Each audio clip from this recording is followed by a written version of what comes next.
মনে রাখবেন, যেই সরকার নামাজ প্রতিষ্ঠা করে না, যে সরকার ভালো কাজের আদেশ দেয় না, যে সরকার মানুষকে অন্যায় কাজ থেকে ফিরায় না, যাকাত আদায় করার অধিকার তার নাই। সুতরাং এমন এক সময় আসবে যখন আবার আমাদের জন্য সুখ শান্তি ফিরে আসবে।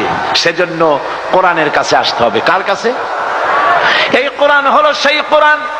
আমার নবী বলেছেন, মান ক্বালা বিহি সাদাকা। এই পল্টন ময়দানে উপস্থিত লক্ষ লক্ষ জনতার উদ্দেশ্যে রাসূলের হাদিস শোনাই, প্রাণ খুলে কান খুলে শুনুন। আমার নবী বলেন, কোরআন দিয়ে যারা কথা বলে ওরাই সত্য কথা বলে। সুবহানাল্লাহ।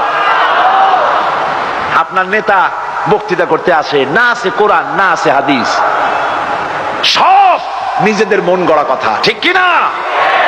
কোরআন দিয়ে যারা কথা বলে তারা সত্য কথা বলে। কোরআন দিয়ে যারা মানুষকে ডাকে ওরাই সঠিক পথের দিকে ডাকে। যেই ডাক শুরু হয় দুনিয়া থেকে, আর এর যাত্রা শেষ হয় জান্নাতুল ফেরদাউসে গিয়ে। আখরাজাহু তিরমিজি, তিরমিজি শরীফের হাদিস এটি। সুতরাং ইন্নাদ-দীন ইনদাল্লাহিল ইসলাম। জীবন ব্যবস্থা কেবলমাত্র কোনটা? জোরে বলেন, কোনটা? এই ইসলামের আইনের সামনে মাথা নত করে দিতে হবে।